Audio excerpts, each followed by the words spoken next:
Assalamualaikum warahmatullahi wabarakatuh. Alhamdulillahi nahmaduhu wa nasta'inuhu wa nastaghfiruh wa nu'minu bihi wa natawakkalu alaihi wa na'udzu bihi min syururi anfusina wa min sayyiati a'malina. May yahdihillahu fala mudilla lahu wa may yudlilhu fala hadiyalah. Wa nashhadu an la ilaha illallah wahdahu la syarika lah wa nashhadu anna sayyidana wa maulana Muhammadan abduhu wa rasuluh amma ba'dah. Qala Allah ta'ala fi kitabihil karim, a'udzu billahi minasy syaithanir rajim, bismillahirrahmanirrahim. Wa ma atakumur rasulu fakhudhuhu wa ma nahakum anhu fantahu. Wa qala an-nabiyyu sallallahu alaihi wasallam, naddarallahu imra'an sami'a maqalati fawa'aha fa'addaha kama sami'a farubba muballagin aw amin sami'in aw kama qala alaihi salatu wassalam. Jamaah salat subuh yang dirahmati Allah subhanahu wa ta'ala, alhamdulillah, bersyukur kita kepada Allah ta'ala masih bisa menghirup udara tahun 2022 dan Masya Allah awal tahun ini kita buka dengan kebaikan, dikumpulkan di tempat yang berkah, di waktu yang berkah. Semoga juga dalam suasana yang penuh berkah. Tempat yang paling berkah itu adalah masjid. Dalam hadis dikatakan tempat yang paling dicintai Allah Ta'ala di atas permukaan bumi ini adalah masjid, dan tempat yang paling dibenci oleh Allah Ta'ala di atas permukaan bumi adalah pasar. Kemudian waktu yang berkah ini, waktu yang paling berkah itu adalah waktu setelah subuh. Ulama katakan ada dua sebab waktu dikatakan waktu setelah subuh ini dikatakan berkah. Yang pertama, waktu setelah subuh ini adalah waktu peralian. Subuh ini adalah waktu barzah. Barzah itu enggak jelas, peralian. Seperti makom barzah. Kubur itu makom barzah. Dikatakan dunia sudah tidak ada di dunia, orang sudah dikatakan meninggal dunia, jadi dunia sudah ditinggalkan, tetapi akhirat belum masuk, itu namanya kubur. Jadi kubur itu belum dikatakan alam akhirat, kenapa masih bisa kita lihat, tapi dunia juga sudah tidak ada di dunia lagi, makanya mereka dikatakan meninggalkan dunia orang yang meninggal itu. Begitu juga waktu subuh pun juga demikian. Waktu subuh ini barzah. Mau dikatakan siang, kok nyatanya sholatnya jahar. Mau dikatakan malam, nyatanya orang puasa sudah nggak boleh makan. Jadi waktu subuh ini adalah waktu barzah, waktu peralian. Malaikat siang sudah turun, malaikat malam belum naik. Makanya dalam hadis diceritakan, dalam hadis qudsi, setiap hari malaikat pencatat amal ini setiap pagi dan sore itu melaporkan amalnya. Nah, ketika habis subuh kita duduk berzikir, maka nanti malaikat ditanya oleh Allah Ta'ala. Allah Ta'ala adalah zat yang maha tahu, tapi menanyakan kepada malaikat untuk mengagungkan manusia yang buat amal. Kamu datangi hambaku dalam keadaan apa? Maka malaikat menjawab, aku datangi hambamu dalam keadaan berzikir, dalam keadaan duduk dalam majlis taklim, dalam keadaan membaca Al-Quran, dalam keadaan i'tikaf. Kemudian kamu tinggalkan hambaku dalam keadaan apa? Aku tinggalkan hambamu dalam keadaan yang sama. Jadi pas peralian malaikat paling banyak itu malaikat waktu habis subuh. Ini yang pertama. Yang kedua, waktu habis subuh ini waktu di mana manusia paling sedikit maksiat kepada Allah Ta'ala. Hampir-hampir habis subuh itu tidak ada orang maksiat. Kenapa? Orang yang maksiat malam hari sudah capek, orang yang maksiat siang hari belum mulai. Jadi yang maksiat siang hari belum mulai, tapi yang maksiat malam hari sudah kelelahan, mereka sudah ngantuk, akhirnya tidur. Makanya waktu di mana paling sedikit orang maksiat itu adalah waktu setelah subuh. Malaikat paling banyak, orang maksiat paling sedikit. Nah, ini termasuk waktu yang berkah. Semoga Allah Subhanahu wa taala terima amal-amal kita, iktikaf kita, taklim kita ini, dan Allah Subhanahu wa taala jadikan ini semua asbab selamatnya kita dari azabnya Allah taala. Amin Allahumma amin. Sholawat serta salam semoga tercurah kepada junjungan kita Nabi besar Muhammad sallallahu alaihi wasallam yang kita harapkan syafaatnya khususnya nanti di yaumul udma. Amin Allahumma amin. Jamaah sholat subuh yang dirahmati Allah Ta'ala, kemarin libur berapa kali Pak Haji? 2 kali nih. 2 bulan kurang sedikit. Kami kemarin safar, alhamdulillah. Saya tuh setiap kali pergi ke luar negeri, pulang-pulang itu kok tambah syukur. Tambah syukur jadi orang Indonesia, walaupun memang kadang-kadang kekurangan itu ada. Tapi kalau segi alamnya itu nikmat jadi orang Indonesia itu kok Masya Allah. Kalau masalah aturan itu kan yang membuat manusia. Kami kemarin berangkat dari sini tanggal 7 langsung terbang ke Karachi. Kami transit di Abu Dhabi, kemudian terbang ke Karachi. Sampai di Karachi belum begitu terasa dinginnya. Begitu kita ke Lahore, Masya Allah, mereka bilang oh ini masih anget katanya. Suhunya sudah 13 derajat, mereka bilang masih anget. Kita sudah persiapan jaket, ternyata masih kurang. Akhirnya kita tambah jaket lagi, tambah selimut lagi. Kebetulan di Lahore ada pertemuan jamaah tabligh seluruh dunia. Ada 87 negara yang hadir. Ada 87 negara yang hadir, alhamdulillah. Termasuk Indonesia yang paling banyak. Dari Indonesia ada sekitar 600-an. Sebenarnya tadinya kita mau charter pesawat, sudah di booking, sudah dibayar. Ternyata pesawat Lion itu aneh. Begitu di booking, dibayar, katanya belum ada perizinan dari Departemen Pariwisata. Nah kan lucu, mereka siap menerima bookingan tapi nggak mau menguruskan, akhirnya dibatalkan. Akhirnya keberangkatan itu pakai cari pesawat sendiri-sendiri. Jadi Masya Allah, kami di sana ketemu musim dingin, kemudian dari Lahore kita pertemuan sekitar 5 hari. 5 hari ada pertemuan, habis itu kita dikirim ke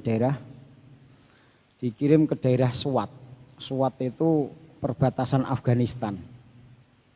Jadi perbatasan Afghanistan. Di sana suhunya lebih ekstrim lagi. Kami masuk suhunya antara 5 derajat sampai 7 derajat. Kita dapat 1 hari, 2 hari masih biasa. Begitu dapat 3 hari, 4 hari loh. Kok tahu-tahu kulitnya kok pada berontok. Kayak kulit ular ini kenapa? Kata orang sana itu harus cepet-cepet ditututi dengan minyak zaitun. Kalau enggak nanti akan hancur kulitmu. Kulit orang Indonesia dengan Pakistan lain katanya. Jadi Masya Allah, kami di sana itu pun mereka mengatakan ini belum seberapa. Tapi memang benar, begitu kami sampai di Indonesia, kami telepon teman yang di sana, sekarang ini sudah salju. Jadi rumah mereka sudah ketutup salju. Jadi Masya Allah, kita di Indonesia masih enak kayak gini Pak. Kami di samping rihlah dakwah, kemarin juga ada rihlah tarbiyah. Jadi rihlah taklim. Kami sempat datangi beberapa jamiah. Di antaranya kami ke Karachi itu ada jamiah. Ada Jamiah Darul Ulum, Mufti Taqi, ada juga Jamiah Binuria, Ibnu Abbas. Ada 3, 4, 5 jamiah yang kami datangi. Karena memang kami di samping untuk keluar, kami juga akan mengadakan hubungan muazanah. Jadi pesantren-pesantren lulusan-lulusan kami kita pun akan kirim ke sana. Karena untuk ilmu terus terang kalau madhab fikihnya mereka rata-rata Hanafi. Tapi kalau untuk masalah ilmu hadisnya mereka lebih tua daripada kita. Jadi beberapa sanad guru itu kami sempat mengambil beberapa sanad itu memang mereka lebih tinggi daripada kita. Nah, keuntungan orang Indonesia itu yang menjadikan sanadnya tinggi, menjadikan dekat gurunya dengan Rasulullah itu orang Indonesia punya Syekh Yasin bin Muhammad Isa Al-Fadani. Jadi ada Syekh Yasin bin Muhammad Isa Al-Fadani itu orang Padang yang tinggal di Mekah menjadi gurunya seluruh ulama-ulama, hampir ulama-ulama dunia itu menjadi murid beliau. Itu yang menjadikan sanad kita ini menjadi tinggi. Nah, tapi Masya Allah, ala kulli hal, kalau untuk masalah nidham dirosi, untuk masalah kurikulum pendidikan, itu memang di sana pesantren itu sudah menjadi wifak. Jadi seluruh lulusan pesantren itu memang diakui oleh pemerintah. Nah di Indonesia ini baru mulai merintis, Ma'had Ali ini baru mulai dirintis, baru beberapa tahun terakhir. Mereka sudah sekian puluh tahun. Nah, ada satu perkara yang menjadikan kami terkesan itu ketika kami di Darul Ulum, itu kami kebetulan pas Jumat di sana. Jadi begitu Jumat kita disuruh langsung masuk masjid, nggak boleh di depan masjid atau samping masjid nggak boleh. Saya pikir ada apa? Ternyata beliau bilang ini nanti mufti yang khutbah, mufti Taqi yang khutbah. Jadi mudirnya atau rektornya yang khutbah. Nah itu begitu beliau mau datang itu sudah dikawal polisi, itu depan mobil polisi, belakang mobil polisi. Begitu langsung lewat pintu belakang naik. Ketika khutbah itu 4 polisi, depan 2, kanan 2, kiri 2, belakang 2. Itu bawa senjata laras panjang semua. Jadi di sana itu memang ulama itu sangat tidak aman. Jadi setiap kali kemana-mana ulama-ulama besar itu mesti dikawal polisi karena memang bentrok antara orang Sunni dengan Syiah itu terus saja. Apalagi kalau tanggal 10 Muharram itu mesti ada ulama mati, itu mesti ulama yang meninggal dunia. Jadi kalau masalah keamanan Masya Allah, lagi-lagi kita jadi orang Indonesia ini kita syukur. Hanya untuk suasana agama memang di sana ada beberapa tempat yang luar biasa. Termasuk yang kami datangi pertama itu di daerah Sawat itu anak-anak kecil itu rata-rata sudah hafal Al-Quran. Kami datang ada satu madrasah bukan pondok pesantren, jadi TPA kayak gini. Kami datang anak-anak lagi pada ngaji, dipanggil satu sini, suruh ngapalkan. Itu anak baru berumur sekitar 9 tahun itu sudah hafal Al-Quran. 9 tahun, 8 tahun itu rata-rata mereka hafal Al-Quran di kampungnya itu. Terus kami juga waktu di madrasah itu ada juga yang umur 11 tahun itu sudah qiraah sab'ah. Jadi sudah selesai 2 tahun ketika umur 11 tahun itu, kemudian sekarang lagi qiraah sab'ah. Nah, saya tanya syaratnya qiraah sab'ah di sini apa, Tat? Kata mereka syaratnya qiraah sab'ah harus simaan 30 juz dan enggak boleh ada yang salah. Jadi enggak boleh ada yang salah. Itu di beberapa tempat masih banyak yang kayak gitu. Terus ada lagi satu madrasah, satu jamiah namanya Ibnu Abbas. Itu kalau sudah selesai Qur'annya, mereka menghafalkan hadis, kumpulan hadis Bukhari Muslim. 1 tahun itu 1000 hadis. Kami masuk di kelas 3-nya, masuk kelas 2-nya, masuk kelas 1-nya. Anak-anaknya dites. Datang suruh baca hadis. Kita seperti sambung ayat. Hadis ini kita baca teruskan. Itu anak-anak umur 9 tahun, 10 tahun yang sudah selesai Quran itu hafal 1000 hadis, 1500, 2000 itu masih banyak. Jadi Masya Allah, ternyata Allah SWT masih menjaga mereka. Kalau untuk masalah corona kayaknya di sana sudah selesai. Jadi awal memang mereka tertib, begitu selesai langsung kami datang itu sampai di bandara itu. Petugas COVID-nya yang menanyakan PCR, menanyakan vaksin itu sudah nggak pakai masker. Jadi petugas COVID-nya sudah nggak pakai masker, apalagi begitu keluar dari bandara itu sudah nggak ada sama sekali. Kita pakai masker itu malah aneh. Jadi kita pakai masker itu malah aneh. Ada beberapa tempat yang berdebu memang kita pakai masker karena berdebu. Nah, begitu kita selesai program pulang lah ini. Begitu pulang ini malah sampai di Indonesia malah ada masalah. Kalau bapak-bapak lihat viral orang-orang dari luar negeri yang terbengkelai di bandara itu kita salah satunya ada di situ. Hari Ahad tanggal 18. Itu pas rame-ramenya. Jadi kami datang itu jam 2:30 sore, bisa masuk lolos dari 2 penyekatan itu jam 2 malam. Terus begitu tempat bagasi, ambil bagasi itu antre lagi sampai jam habis subuh. Jadi kami subuh itu di tempat bagasi itu kita buka sajadah sendiri, kita sholat di situ, kita buat jamaah, kita adzan di situ, buat jamaah di situ.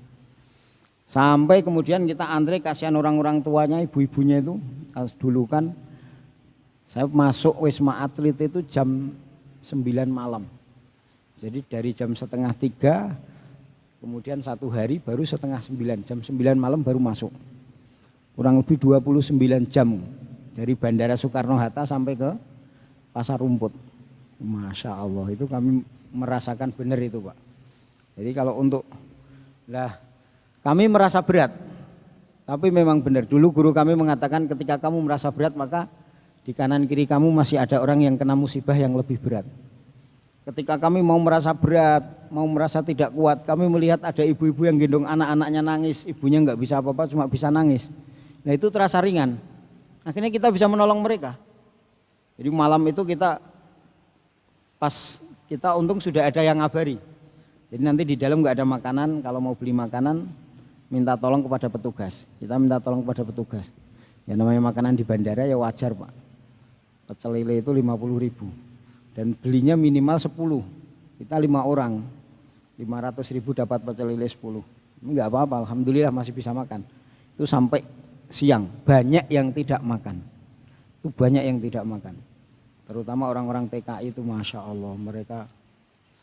Nah waktu kami lihat ada video viral itu, untung kok yang video itu di depan kami. Jadi ibu-ibu yang video itu, yang ngambil gambar itu di depan kami pas rombongan pulang dari Turki. Ada 30 orang itu yang buat video itu, yang amatiran itu kemudian mau mau dipanggil sama Pak Luhut itu pas di depan kami. Nah kalau seandainya kok dia itu kok balik ke belakang ya Masya Allah. Orang tuanya bingung Pak. Ini orang pulang dari negeri orang di sana seperti raja, di negeri sendiri seperti gelandangan, Masya Allah. Tapi memang kalau untuk sebenarnya aturan karantina itu 10 hari. Tapi tadinya itu banyak yang dapat diskon, 7 hari sudah pulang, 7 hari. Jadi 6 hari langsung di PCR, nanti terus negatif pulang. Nah kami masuk selang 2 hari, ada yang melarikan diri dari Wisma Atlet Pademangan. Yang masyhur itu 1 orang positif Omikron, kemudian dia melarikan diri. Nah itu yang kena getahnya kita Pak, 10 hari sempurna, nggak boleh kurang. Kami tanya, lah itu orang-orang sebelum kami kok bisa seminggu katanya. Kita protes pada petugasnya. Maaf Pak, sekarang lebih ketat karena kemarin ada yang melarikan diri, innalillahi. 1 orang yang buat ulah, yang di Pasar Rumput itu 4.000 orang Pak. 4.100 atau berapa, kapasitas 5.000-an. Itu yang bareng kami itu ada sekitar 4.000 yang di Pasar Rumput sama di Nagrek. Karena yang di Pademangan sudah tutup waktu itu lockdown. Nah, tapi Masya Allah 1 orang buat ulah yang kena getahnya 4.000 lebih. Yang di Nagrek malah ada yang sampai 12 hari. Yaitu tadi karena 1 orang buat ulah itu. Makanya Masya Allah mungkin 1 orang ini dia berpikir nggak apa-apa cuma saya. Kadang-kadang kita buat maksiat tuh seperti itu, nggak apa-apa cuma saya. Nggak tahu dampaknya di belakang itu orang lain kena musibah. Nah, Insya Allah. Dan memang sifat manusia itu nggak bisa kalau disuruh duduk nongkrong itu nggak bisa. Ya, kamu nggak usah kerja apa-apa, makan, tidur, makan, tidur, makan, tidur. 10 hari saja kamu nanti untuk makan disiapkan, tempat tidur disiapkan, dah. Itu 10 hari rasanya lebih lama daripada 1 bulan. 10 hari itu rasanya lebih lama. Nah, karena memang manusia itu sifatnya itu nggak bisa tenang. Makanya Imam Syafi'i rahmatullah alaihi katakan fangsob fa innal ladzidal aisy fin nasobi. Berpayah-payahlah kamu karena kenikmatan hidup itu ada pada kepayahan. Orang kok nganggur itu nggak enak. Suruh nganggur itu nggak enak. Cari kerjaan. Sudah pensiun ya nanti cari kerjaan. Ada taman di depan lah, ada burung lah, ada ikan lah, ada cucu lah. Cari kesibukan. Memang manusia itu nggak bisa suruh anteng itu nggak bisa. Makanya kita disuruh anteng 10 hari itu lebih lama daripada yang selama 50 hari kami di Pakistan. Insya Allah memang dunia itu seperti itu, Pak. Tapi hikmahnya alhamdulillah kami di Wisma Atlet itu kita buat ada tempat di di sela-sela tangga itu agak luas. Nah itu kita buat amalan jamaah di situ, Jumat di situ. Jadi orang-orang yang biasanya nggak sholat itu banyak yang sholat. Hari Jumat itu ada mungkin sekitar 100 orang kumpul. Saya khutbah habis itu saya umumkan, ini kita nggak akan sholat Jumat. Karena kita musafir semua jadi sholat Jumatnya nggak sah. Jadi habis khutbah saya ajak sholat duhur. Tapi yang kumpul banyak. Saya merasakan ternyata mereka itu sebenarnya kalau tahu itu juga pengen sholat. Hanya banyak yang tidak tahu tempat jamaahnya di mana karena nggak ada musola di sana. Jadi rusun kemudian Wisma Atlet itu tidak disediakan musola. Ya kita cari tempat sendiri yang agak longgar mana dibuatnya. Tapi alhamdulillah mereka juga senang. Banyak TKI itu dapat hiburan lah dengan sholat. Kemudian habis maghrib kita buat tausiah, habis subuh kita buat tausiah. Mereka itu banyak yang terkesan. Jadi, semoga mungkin kalau seandainya kok amal kita yang di Pakistan kurang diterima, yang di sini diterima ya jadi asbab hidayah kan gitu, Pak. Itu sedikit cerita kemarin tentang masalah kita di Pakistan. Nah, kalau untuk masalah makanan, masya Allah, sampai di rumah itu langsung perutnya kaget semua. Di sana 3 kali makannya roti. Kalau orang Jawa itu kalau belum kena nasi belum makan. Pagi, sore, malam, pagi, siang, malam makannya roti terus. Pokoknya kalau ditanya ini jamaah Indonesia mau makan apa? Nasi. Udah. Setiap ditanya nasi, tapi kadang-kadang yang datang roti. Memang rezekinya roti mereka nggak ada, susah. Nah yang aneh itu kami melihat di sana itu tanah itu kayaknya tidak subur. Tanah itu kayaknya tidak subur. Kalau lihat tanah cari air juga susah. Tapi kok beras itu banyak. Bahkan sampai diekspor.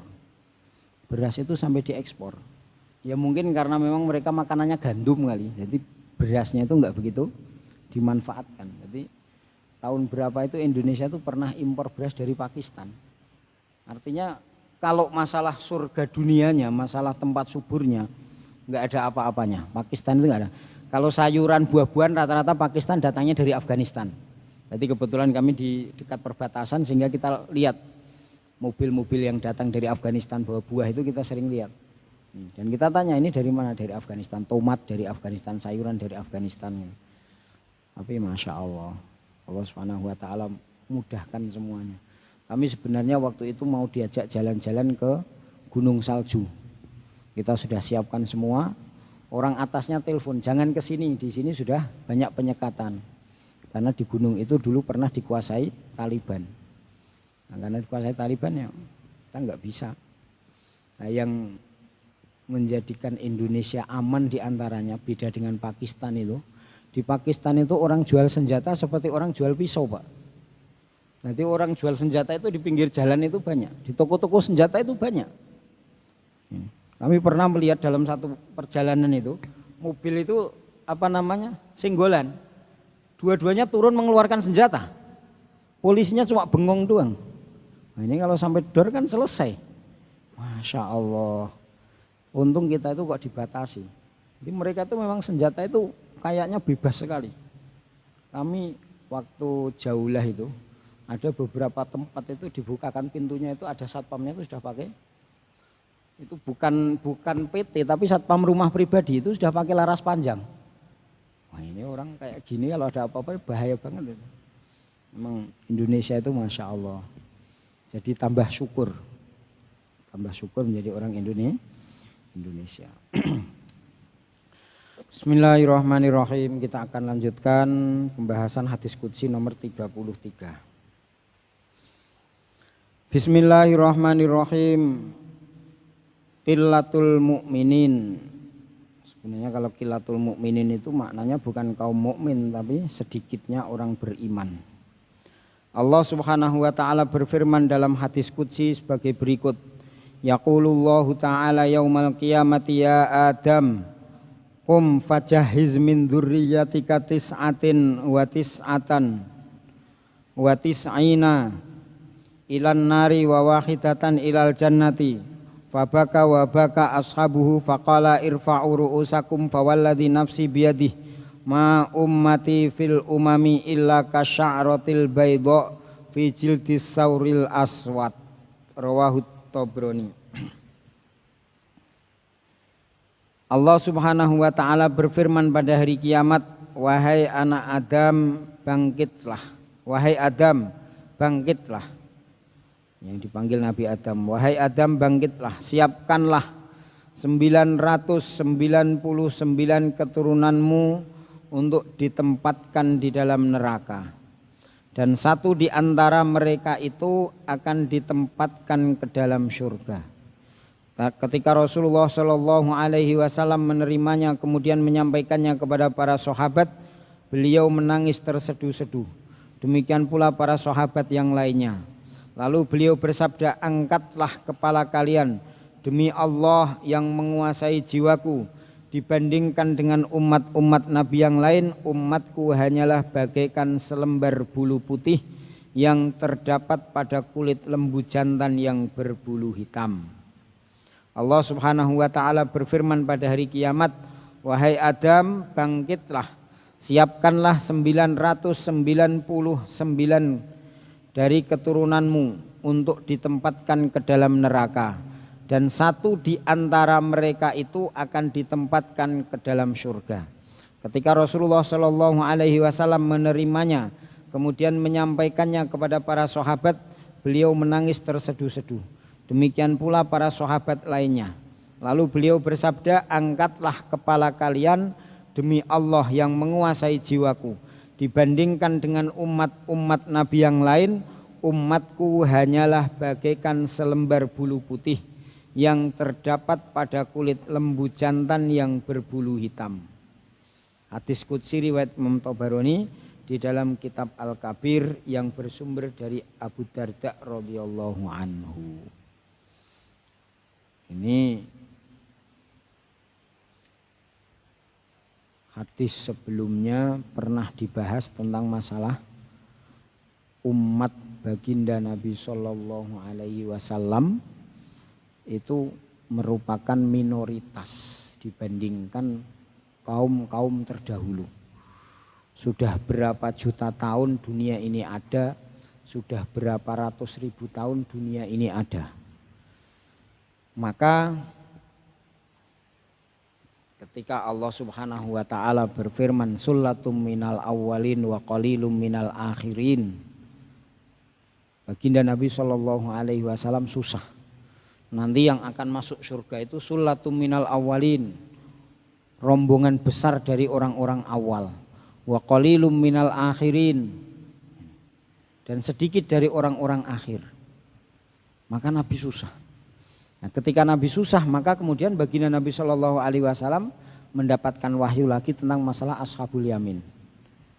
Maka Allah Taala berfirman, sullatum minal awwalin wa sullatum minal akhirin. Sebagian besar dari orang awal, sebagian besar pula dari orang akhir. Nah, di dalam hadis qudsi di sini dikatakan nanti hari kiamat keturunan Nabi Adam itu 999 masuk neraka, yang satu masuk surga. Berarti perbandingannya 1 banding 1000. Ini bahasa masuk neraka ini bukan berarti kemudian dia khulud di dalam neraka, tidak. Selamanya dalam neraka, tidak. Di sini hanya diterangkan orang yang masuk neraka itu 999. Adapun nanti di neraka berapa tahun, berapa juta tahun, berapa hari, berapa puluh hari atau berapa jam, berapa menit tidak diterangkan. Karena memang di neraka ini ada yang selama-lamanya di neraka, ada yang untuk beberapa waktu dalam neraka. Karena semua orang ini nanti akan lewat neraka. Hanya ada waktunya di mana mungkin dia akan diangkat oleh Allah Ta'ala. Bahkan dalam satu hadis dikatakan nanti orang yang terakhir diangkat dari neraka itu orang yang hanya punya iman sebesar dzarrah. Dzarrah itu apa tuh? Dzarrah itu orang mengartikan biji sawi. Sebenarnya ada yang mengatakan dzarrah itu kalau ada pagi hari kita pukul karpet, kemudian ada debu yang berterbangan, itu dzarrah itu satu titik yang berterbangan itu. Lah, orang yang punya iman walaupun sebesar biji dzarrah atau sebesar dzarrah tersebut, maka nanti akan diangkat oleh Allah Ta'ala. Baginda Nabi Shallallahu Alaihi Wasallam mendengar di dalam neraka ada orang yang mengucapkan ya Hanan, ya Hanan, ya Hanan, masya Allah. Maka Nabi Shallallahu Alaihi Wasallam sampaikan kepada malaikat Malik, wahai Malik, itu umatku masih ada yang di neraka. Ya Rasulullah, sudah tidak ada, sudah habis. Coba kamu cari. Cari lagi, masya Allah, nggak ada lagi. Ya Rasulullah, tidak ada. Tapi Nabi masih terdengar suara sayup-sayup orang menyebut ya Hanan, ya Hanan, ya Hanan. Maka baginda Nabi Shallallahu Alaihi Wasallam tetap suruh cari lagi. Sampai beberapa kali akhirnya malaikat Malik menemukan orang yang sangat-sangat hitam. Sudah nggak diketahui siapa orang itu. Maka kemudian diangkat oleh malaikat Malik, dimasukkan dalam Nahrul Hayah, dimasukkan dalam telaga kehidupan.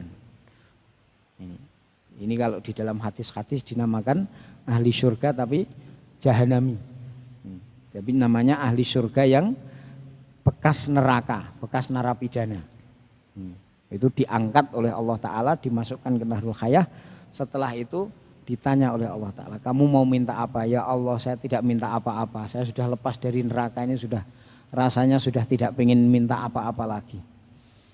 Maka kemudian dimasukkan ke dalam surga. Surganya luasnya 10 kali lipat dunia. Hadisnya sahih. Surganya luasnya 10 kali lipat dunia. Itu orang yang terakhir. Jadi bukan berarti 999 ini kemudian yang khulud di dalam neraka semua, enggak, tapi dimasukkan ke dalam neraka. Kemudian di dalam kitab dalam buku hadis qudsi itu diterangkan beberapa ayat yang menunjukkan memang orang-orang yang ahli batil itu adalah mayoritas, sementara orang yang ahli hak itu adalah minoritas. Wa katsirum minhum sa'a ma ya'malun, kebanyakan mereka perbuatannya amat buruk. Wa katsirum minhum fasikun, kebanyakan dari mereka adalah orang-orang fasik. Summa inna katsirum minhum ba'da dzalika fil ardi lamusrifun, kemudian sungguh banyak di antara mereka setelah datang Rasul itu melampaui batas-batas ketentuan di atas bumi. Wa inna katsiran minan nasi lafasikun, dan lain sebagainya. Kemudian ayat yang menunjukkan sedikitnya atau minoritasnya orang-orang yang ahli taat, wa ma amana ma'ahu illa qalil, tidaklah beriman bersama dengan Nabi Hud kecuali sedikit. Wa qalilum min ibadiyas syakur, dan sedikit dari hambaku yang bersyukur. Illal ladzina amanu wa amilus sholihat wa qalilum mahum, kecuali orang-orang yang beriman dan beramal soleh dan sedikit dari mereka. Faqalilam ma yu'minun, sedikit dan sedikit benar mereka yang beriman. Fala yu'minuna illa qalila, dan mereka tidak beriman kecuali sedikit. Jadi orang beriman ini memang sedikit. Orang beriman ini memang sedikit. Kemudian dalam hadis qudsi sebelumnya dikatakan nanti kebanyakan orang akan dimasukkan dalam neraka ketika diambil 999, tapi 999 itu dari kaumnya Nabi Adam alaihissalatu wassalam sampai kaumnya baginda Nabi sallallahu alaihi wasallam, sampai umatnya baginda Nabi sallallahu alaihi wasallam. Dan baginda Nabi mengatakan bahwasanya umatku di antara kaum-kaum sebelumnya itu hanyalah sehelai bulu hitam atau sehelai bulu putih di antara sapi jantan yang hitam. Jadi sangat sedikit sekali. Karena ada Ya'juj Ma'juj, ada lagi nanti Dabah, keturunan Nabi Adam alaihissalatu wassalam yang memang mereka tidak taat. Karena umat ini diciptakan oleh Allah Ta'ala sebagai umat yang terbaik. Jadi ada dua keistimewaan yang diberikan umat ini. Di antaranya adalah umat ini mudah mengucapkan kalimat la ilaha illallah. Umat ini sangat mudah. Kaum-kaum terdahulu itu untuk mengucapkan kalimat la ilaha illallah itu sangat sulit.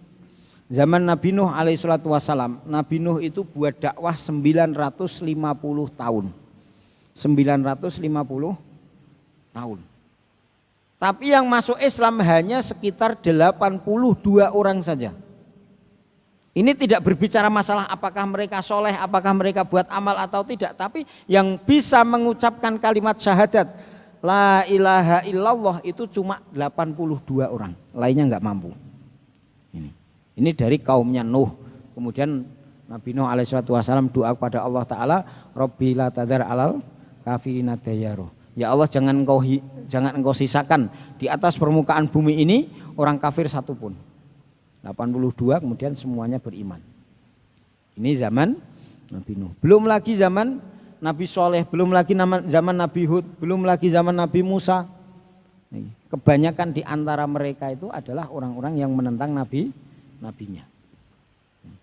Lah, zaman baginda Nabi Shallallahu Alaihi Wasallam ini orang mudah untuk mengucapkan kalimat syahadat, tapi sedikit yang masuk ke dalam hati. Makanya Islamnya Islam. Ketika orang-orang Arab Badui datang kepada baginda Nabi Shallallahu Alaihi Wasallam, mereka mengatakan setelah mengucapkan kalimat syahadat, mereka mengatakan amanah. Maka baginda Nabi Shallallahu Alaihi Wasallam diingatkan oleh Allah Ta'ala, kulam tu'minu, katakan wahai Muhammad kalian belum beriman, walakin kulu aslamna, ucapkanlah kami sudah Islam. Kalau Islam kita sudah mengucapkan kalimat syahadat, kita sudah Islam. Nah, apa manfaatnya kalimat syahadat? Apa manfaatnya kalimat iman? Apa manfaatnya la ilaha illallah? Oh Masya Allah, sangat bermanfaat Pak. Dalam hadis sahih dikatakan la taqumus sa'atu hatta la yabqa ala wajil ardi man yaqulu Allah Allah. Nanti akan datang di mana satu masa di mana tidak ada orang yang buat taat apapun, rusak sekali, kecuali hanya satu orang yang mengucapkan Allah Allah Allah. Dan ketika masih ada orang yang mengucapkan Allah Allah ini, kiamat belum datang. Jadi intinya orang yang punya kalimat Allah itu bisa mempertahankan dunia. Kiamat belum akan datang. Makanya kalau sekarang kok dikatakan wah sekarang ini jangan-jangan kita ketemu dengan kiamat, oh masih jauh Pak. Tenang saja, masih jauh kiamat itu. Kiamat itu nanti fasenya ada Mahdi dulu. Kapan Mahdi turun? Dalam hadis Nabi Shallallahu Alaihi Wasallam beliau bersabda, aku berikan kabar gembira kepada kalian dengan datangnya Al-Mahdi. Tapi Nabi Shallallahu Alaihi Wasallam juga menerangkan datangnya Al-Mahdi itu ba'da kasrati zalazil wal ikhtilaf. Jadi setelah banyaknya gempa bumi, setelah banyaknya percekcokan, perbedaan pendapat sampai perang, sampai bunuh-bunuhan, itu nanti baru Al-Mahdi akan datang. Sehingga di titik di mana orang itu sudah tidak percaya, sudah enggak ada yang percaya. Sekarang ini sudah rusak, memang sudah rusak sekarang. Kita lihat di Saudi sekarang sudah, Masya Allah. Di Indonesia, negara mana saja sekarang ahli batil itu terus gerak Pak. Tapi ketika masih ada orang di masjid, ketika masih ada orang sholat, apalagi kok sholat, apalagi di masjid, satu orang yang mengucapkan Allah, Allah, Allah, itu saja tidak akan kiamat. Mahdi datang, seluruh dunia ini taat. Di bawah pimpinan Mahdi. Saya pernah baca dalam satu kitab, orang yang akan mendukung Mahdi pertama kali itu adalah kebanyakan pengikut Mahdi itu adalah orang-orang yang ahli hadis, mempelajari hadis. Dan orang-orang yang akan banyak menentang Mahdi itu adalah ahli fikih. Ahli fikih itu Masya Allah, Kenapa kok banyak menentang Mahdi? Karena Mahdi itu datang dengan ijtihad. Sementara ahli fikih sekarang sudah menutup ijtihad. Ijtihad itu 4 sudah. Hanafi, Maliki, Syafi'i, Hambali. Setelah itu nggak ada ijtihad lagi dalam fikih. Sementara Mahdi ini adalah mujtahid mutlak. Jadi banyak yang tidak cocok. Tapi disatukan oleh beliau. Nah, begitu umat seluruh dunia ini taat, sampai baginda Nabi Shallallahu Alaihi Wasallam bersabda, umatku seperti air hujan, tidak diketahui mana awalnya dan mana akhirnya. Jadi awalnya gerimis, hujan lebat, kemudian ditutup dengan gerimis. Jadi nanti akhir zaman itu juga akan taat semua. Mahdi datang, kemudian begitu masyarakat taat semua, maka Dajjal keluar. Dajjal keluar, Mahdi nanti yang akan perang dengan Dajjal. Nah, di saat Mahdi sudah terbunuh, Nabi Isa alaihissalam. Nah, di bawah kepemimpinan Isa ini sudah seperti zaman nubuah lagi. Sudah seperti zaman nubuah. Nanti umat ini nanti akan baik lagi. Itu lama Pak, bukan bentar, lama. Orang zaman Dajjal itu 40 hari, 1 hari seperti 40 hari kok. Ketika Nabi ditanya makanannya apa, kita waktu itu sudah susah untuk cari makanan, makanannya adalah tasbih. Makanan orang beriman adalah tasbih. Nah, apakah kenyang orang makan tasbih ini? Hanya Allah Ta'ala yang tahu. Nah, makanya ketika Nabi Isa alaihissalam memimpin dalam keadaan taat, kemudian Nabi Isa meninggal, baru nanti maksiat mulai datang lagi. Terus sampai dunia ini rusak. Satu pun tidak ada yang taat kepada Allah Ta'ala. Di saat manusia tidak ada yang taat kepada Allah Ta'ala, maka orang yang mengucapkan Allah ini yang masih bisa menjaga bumi. Ketika satu orang pun tidak ada yang mengucapkan Allah, maka bumi ini akan dikiamatkan oleh Allah Ta'ala. Matahari terbit dari arah barat. Begitu matahari terbit barat ya sudah. Sebelumnya ada Ya'juj Ma'juj, ada ada Dabah, kemudian ada lagi Dukhon dan lain sebagainya. Itu nanti fitnah akhir zaman. Tapi Masya Allah, semoga kita tidak ketemu Pak. Kita ketemu dengan fitnah yang corona saja sudah pusing kita Pak. Ini belum apa-apa ini. Fitnah bola saja sudah Masya Allah Pak. Sholat Isya jam 7:30 karena ada bola Indonesia dengan Thailand yang jamaah kurang separuh Pak. Ini baru Indonesia Thailand. Kalau Piala Dunia ya Allah, berapa orang kehilangan tahajud. 2:30 bangun bukan untuk wudhu sholat tahajud, tapi nongkrong di depan televisi. Ini padahal jauh, bolanya ada di Brasil sana, ada di Eropa sana. Ini belum Dajjal yang nongol, ini baru mukodimahnya saja. Makanya kita ini Masya Allah. Nanti yang akan selamat orang-orang Madinah dan Mekah. Dajjal nggak bisa masuk ke sana. Tapi walaupun nggak bisa masuk ke sana, nanti orang-orang fasik itu akan keluar. Bukan berarti orang Madinah kemudian dia selamat dari fitnah Dajjal, enggak Pak. Pemerintah Saudi mengadakan konser di Jeddah, yang datang orang Mekah, orang Madinah keluar. Itu baru konser. Belum kalau Dajjal yang datang, Masya Allah. Makanya fitnah itu terlalu besar. Yang bisa menyelamatkan adalah iman. Nah, sekarang ini juga demikian, yang bisa menyelamatkan iman Pak. Kalau nggak ada iman, Masya Allah. Ya orang konglomerat, anaknya konglomerat. Itu saja kena narkoba, ditanya kenapa kok sampai minum narkoba, sampai ngepil itu kenapa? Alasannya karena bingung. Orang kalau nggak punya iman itu emang bingung Pak. Jadi was-was terus, jangan-jangan kena corona, jangan-jangan nanti, kayak nggak punya Allah Ta'ala. Makanya orang beriman itu adalah orang yang hatinya selalu terpaut dengan Allah Ta'ala. Sudah, asbab dibuat, masker dipakai, jaga jarak sudah, cuci tangan sudah. Kok ternyata kena, ya terserah Allah Ta'ala, itu punyanya Allah Ta'ala. Kadang-kadang ada yang bonek, nekat. Masker nggak pernah, jaga jarak juga enggak, cuci tangan juga males, tapi kok malah nggak kena, ya itu milik Allah Ta'ala. Tapi asbab tetap harus dibuat, nggak boleh kita meninggalkan asbab. Orang yang meninggalkan asbab hukumnya haram.